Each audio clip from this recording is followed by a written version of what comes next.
मारुति की जो आने वाली ई वितारा है ना, उसमें एक ऐसा फीचर आ सकता है जो शायद इंडिया के इलेक्ट्रिक कार बाजार का पूरा गेम ही बदल दे। नाम है BAS। तो आखिर ये BAS है क्या भला, और क्या ये भारत जैसे देश के लिए सही में काम करेगा?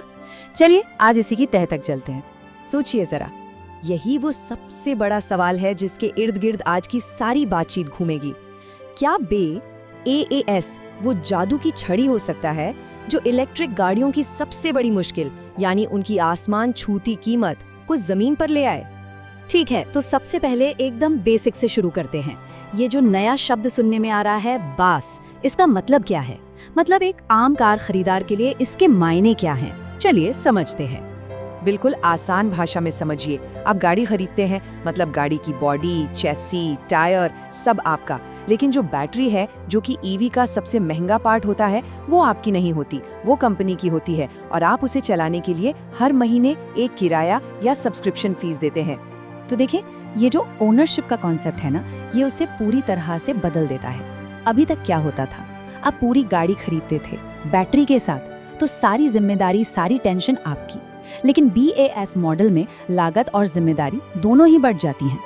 और यही इसकी सबसे बड़ी बात है। देखिए, किसी भी इलेक्ट्रिक गाड़ी की जो टोटल कीमत होती है, उसका करीब 30 से 40% हिस्सा सिर्फ और सिर्फ बैटरी का होता है। BAS मॉडल सीधा इसी मोटी रकम को आपकी शुरुआती पेमेंट से हटा देता है। अच्छा, थ्योरी तो मजेदार लग रही है, लेकिन असल जिंदगी में ये होगा कैसे? मान लीजिए कोई शोरूम जाता है, तो उसके लिए ये पूरा प्रोसेस कैसा दिखेगा? आइए अब एक खरीदार बनकर इसे स्टेप बाय स्टेप देखते हैं। प्रोसेस काफी सीधा साधा है। आप शोरूम गए, गाड़ी पसंद की और उसे एक बहुत ही कम दाम पर घर ले आए। फिर अपने यूज के हिसाब से एक मंथली प्लान चुन लिया, और बस बैटरी की सेहत, उसकी सर्विसिंग, उसको बदलने की चिंता, सब कुछ कंपनी देखेगी। चलिए अब आते हैं उस मुद्दे पर जो इस मॉडल को इतना दिलचस्प बना रहा है। इसके फायदे क्या क्या हैं? और हम शुरुआत करेंगे उस सबसे बड़े फायदे से जो शायद भारतीय बाजार के लिए गेम चेंजर साबित हो सकता है। जी हाँ, ये नंबर देखिए, 3 से 5 लाख रुपए। एक झटके में गाड़ी की अपफ्रंट कॉस्ट इतनी कम हो सकती है। ये एक बहुत बहुत बड़ी बचत है। कई लोगों के लिए तो ये इलेक्ट्रिक कार खरीदने या न खरीदने के बीच का फासला तय कर सकती है। इसको ऐसे समझिए, जो कार पहले 18 लाख की थी और शायद बजट से बाहर थी, वो अब अचानक से 13-14 लाख में मिलने लगेगी। ये जो कीमत का अंतर है ना, यही BAS को खास तौर पर मिडिल क्लास खरीदारों के लिए एक बहुत पावरफुल ऑप्शन बनाता है। और बात सिर्फ पैसों की नहीं है, इससे भी बड़ी चीज है मन की शांति। बैटरी की हेल्थ कैसी है, कुछ साल बाद खराब हो गई तो लाखों का खर्चा आएगा, ये सारे डर खत्म।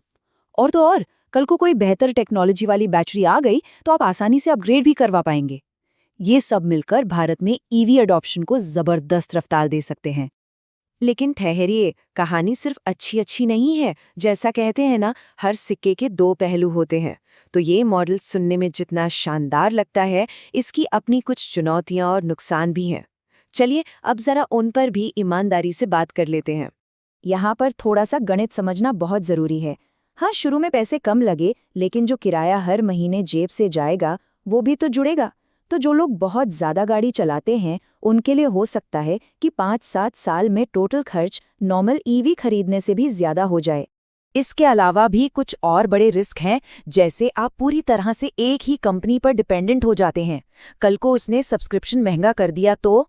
और सबसे बड़ा सवाल, जब इस गाड़ी को बेचने की बारी आएगी तो इसकी रीसेल वैल्यू क्या मिलेगी? ये वो सवाल हैं जिनके जवाब अभी किसी के पास साफ साफ नहीं हैं। तो इन सारी बातों को, फायदों और नुकसानों को एक साथ रखकर अब हम उस सबसे बड़े सवाल पर आते हैं कि क्या BAS सच में भारत के EV मार्केट में वो गेम चेंजर बन सकता है जिसकी सब उम्मीद कर रहे हैं? देखिए, एक तरफ है मारुति का जबरदस्त नेटवर्क और लोगों का उस पर भरोसा, जो इसकी सबसे बड़ी ताकत है।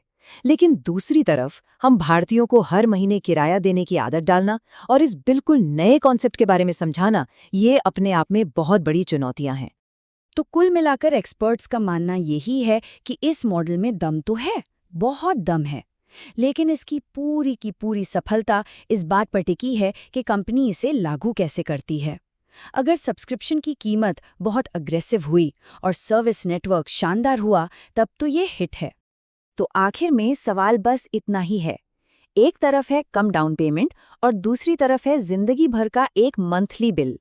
क्या ये सौदा भारत के नए दौर के कार खरीदारों के लिए वाकई में फायदे का सौदा है? इसका जवाब शायद हर किसी के लिए अलग-अलग होगा।